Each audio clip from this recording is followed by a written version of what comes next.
Lower Decks Season 4, Episode 6. If it's Tuesday, this must be Ferenginar. Old Home Week.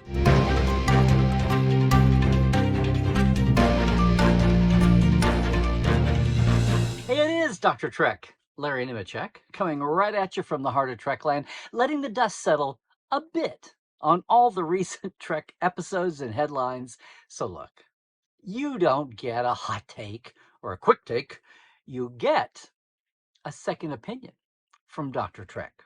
Hey, I have been writing, editing, interviewing, witnessing, commenting, archiving, dot connecting, punditing, and yes, fanning Star Trek for a while now. And I just want to say, yes, this week we have Parth Ferengi's Heart Place. Actually, it's a takeoff. It's an homage. It's a fun little play on the title of a 2004 British horror parody mockumentary series, I know, called Garth Marenghi's Dark Place. Has nothing to do with this episode. This episode has nothing to do with that. So there's that. But before I dive in, I want to make a special pundit's log here. Now, for some reason, the hijab-wearing female operations officer that we saw in last week's episode got a lot of attention on the socials. Now, I didn't point it out because I only point out what's not one of the 4,700 things that don't leap out at me. I only react to what I see on first blush and second blush and third blush. Yeah, it's what I think is new and interesting and that needs to have the dots connected for. She's been on since second season. Where has everybody been? Anyway, so I will get to this and the need for some sanity, clarity, and a bigger picture on my other Trekland channels. Okay. Meanwhile, let's dive back into this one. And just let me ask you, do you really want a post-Dominion War catch-up? Do you really want that cultural refresh tour? You still on for that? Well, here it sits. Because this week, our Season 4 familiar face refresh hits Ferenginar. And a bit of Ferengi history, a bit of Federation history, right? They want to join the Federation. And you are there. I mean, we again get some great character work, some great arcs here. But it's all up against a Federation tapestry of watching the Trek universe update and expand. Hey, it's the best of both worlds, you might say. And all of this on Lower Decks, that little animated cartoon show. No, seriously, this week the writer is Colin Crawford, who had been a 4 or 5 year veteran of The Late Show with Stephen Colbert. Yes. A writer-producer on this season, and it's the first credit. So yay, Cullen. Meanwhile, Brandon Williams, who comes over from Solar Opposites, was storyboard artist for 3 episodes apiece on Season 2 and Season 3. Stop me if you've heard this career path before. And this season was bumped up to director. This is the second show of the year. First, he had The Cradle of Vexilon. So again, another episode where there's 3 different story paths going across a big tapestry of landscape and juggling it all. And of course, most of that landscape is right here on Ferenginar. Good old rainy Ferenginar. It's only our second visit here, but look what's happened in the, 5 years since Rom became Grand Nagus, right? Penultimate episode of DS9. He's banned arms sales. Good on you, Rom. And this crew is actually following that law. Okay, he's leaning into hospitality, as we see. And boy, if baseball makes a comeback, it's apparently happening on Ferenginar. Thank you, Captain Sisko. Now, maybe Boimler did botch his travel guide duty, but I am here to laugh over all the Ferengi log entries that we're going to get when someone does the job right. I mean, I had to laugh. Uncle Quark's Youth Casino, right? The Maximum Umox Rub Dungeon. Sounds like what they had going on Orion, doesn't it? And the Starfleet Experience. Now, most of you, and if you don't, I'll tell you, as one of the old hands, one of the many, many hands that had a hand at the Starfleet Star Trek Experience in Las Vegas, the late 90s and the early aughts. This just tickled me so much. There's so many nods here. Yeah, we've got the hanging Voyager and the hanging Enterprise D and the big restaurant. It wasn't licensed to Quarks, was it? I don't know. The ships were there. Now, did Quarks at Vegas at the Experience have a giant Mogado and a giant, what did they have? A Guardian Forever, a Taurus 2 native, right, from Galileo 7, and most of all, the whole Spock family compound from Shakar. No, that wasn't all there, but it was fun to see all that. That's what passes for the Easter eggs of this show, if you didn't catch them. And then, of course, the walking characters. We had red shirts. Did you see the Spock walking blue shirt waiter that waited on Rutherford? Uh-huh. But did you catch the Klingon waiter in the back? He's there. And then Boimler's all-day binge fest, right? Ferengi culture on display. Pogandar, cop landlords. Very good. Are they going to become regulars? Are they going to become recurring features? You know, like Terrence and Phillip or Six Sad World, South Park and Daria. And I love the Sluggo Cola commercial. What better reuse than Ferenginar for "You're fired"? Oh, really? It was great to catch up with the entire Sluggo empire. Okay, Sluggo Cola, sure. And if you're not watching DS9 yet, you need to retrace the development of Ferengi culture there. Sluggo Cola has taken over, as we've already seen. It comes home in this episode. We got Sluggo Bar, the Slugnasium. And did you catch Boimler and his Sluggo chips? Much less Mariner and her Sluggo head-setted two-banger? A bottle on each side? Yeah. I didn't expect to see a Dominion War memorial to the dead on Ferenginar, but as long as it's for the lost prophets and not the lives themselves, total sense. So Ferengi.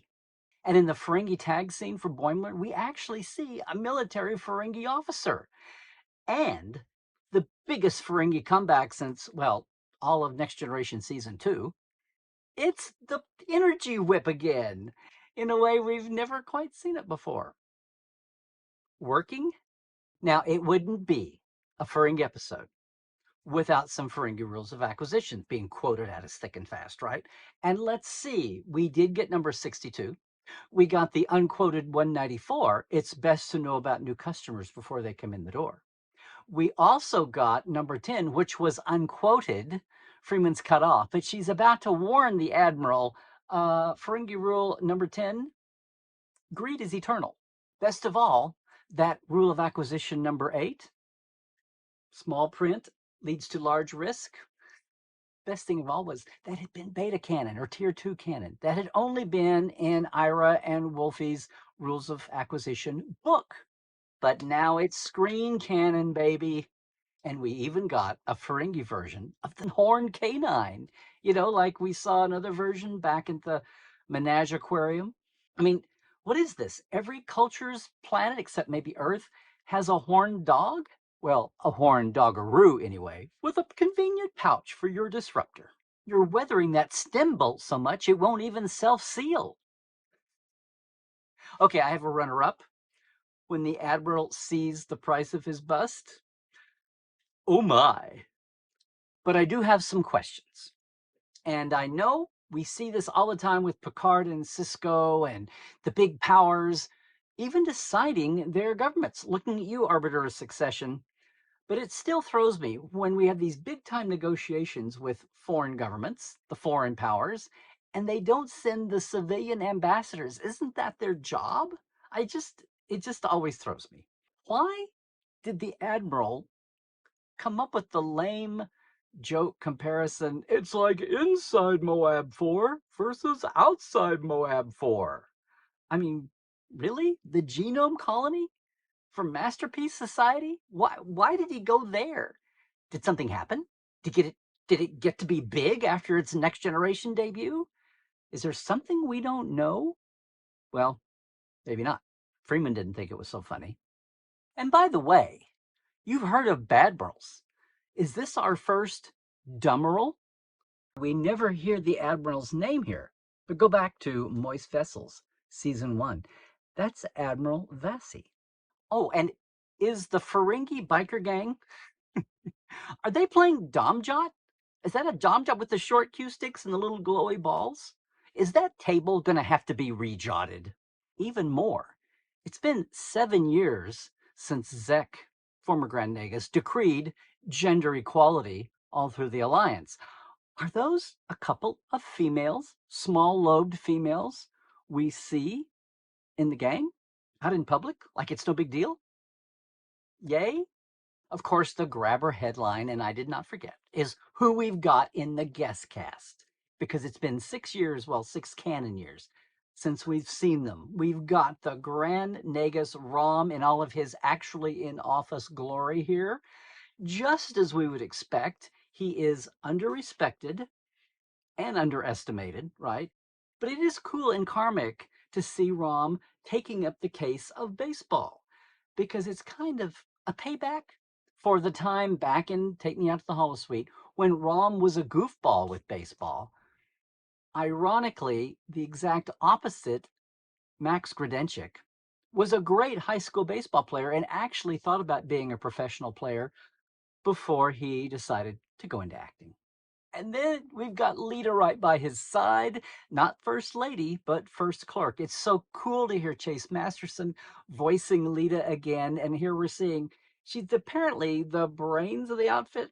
She's the brains, the smarts behind the throne, even though you should not underestimate. Don't underestimate Rom there. Did you see them exchanging sly glances? I mean, look how far they've come since the Bar Association altered the trajectory of both of their life paths. And they've even got a Hooperian servant. Just like Zek, former Grand Nagus Zet, had My Hardu, although it was several episodes before we got My Hardu's name. And maybe that's what will happen here with her.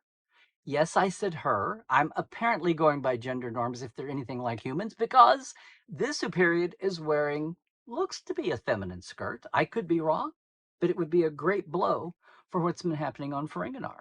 Now, elsewhere in this cast list, I had to go back and listen once or twice to his name, but finally figured out that Hugcierge, little annoying twit, that was the Parth.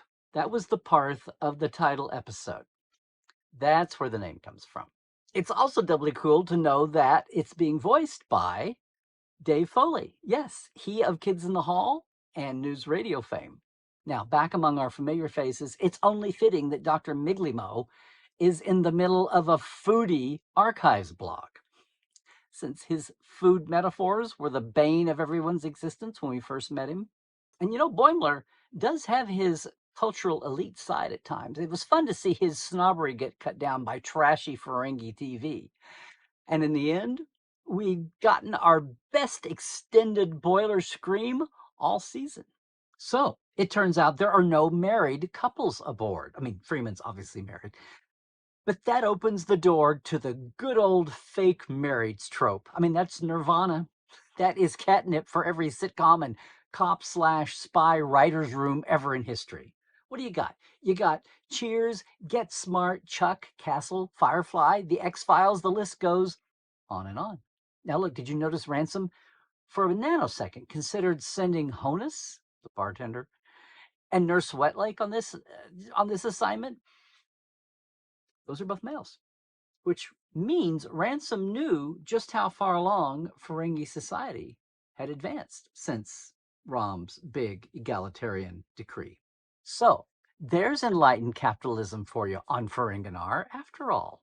But of course, more hashtag Totherford are what we really want to see this week. And I think this episode set a world record for Lower Decks blushing, scene after scene after scene. Somebody, though, needs to tell those kids that overlapping legs and bodies wiggling around in engine bays and crawl spaces, that could be just as sexual as jumping on a heart-shaped bed or taking part of the spotlight honeymoon table. I mean, how much longer is this will they, won't they going to go on? It's certainly been building this season, but when is it going to climax? But I have to say, their romance triangle with Dr. Miglimo was the best bad acting since Picard, Loaxana, and Damon Togg back in Menage a Troy. So sure, hashtag Totherford. But it's a Ferengi show. What about Quimp? Yeah, it's a Ferengi. He's going to be interacting with Mariner. We first saw him back early in first season when he helped Mariner build up Boimler's confidence. But I never thought I would see this again. She's on Ferenginar. There he is. That's great that they cross paths, but I didn't expect to see an edgier Quimp. He's really disappointed that she's dismissing him. He's really disappointed in how she's still on a self-destructive bent here. Don't you have the feeling he's got just a little bit of a crush on her? I mean, she's really clueless that when he says love, I think he means a little more than friend love. He even covers it up and blames it on his missing out on his profits when he worries that she can't repay him. Oh, really? Because what may be most amazing and insidious about this Rutherford image scene stealing Ferengi guest starring episode is what's going on with Mariner and even Quimp. I mean, it takes a Ferengi to tell Mariner what we've all been thinking, what we've all been screaming internally this entire season, this entire series. You have got to figure out what it is that is eating you up inside. I mean, I'm just going to go ahead and go out on a limb here. Mariner is like no other character we've ever seen in Star Trek. I mean, across the franchise. Sure, we play it for laughs, right? You crashed an old berth. Wait, what? But apparently this is a road we're going to go down. She is just going to be in some kind of internal agony, no matter what the external reasons or excuses are, until something gives way. Now, hopefully not too soon, because how could we have a Lower Decks if we ever have a completely healthy Mariner? Okay, let me take a step back here. Another tack with this episode. I mean, you say you want parable shows on Star Trek, you want issue shows, right? And you don't think Lower Decks can fulfill that. We'll do serious Star Trek, can't handle Gene's vision. Well, I'm going to say good boss, bad boss, good cop, bad cop.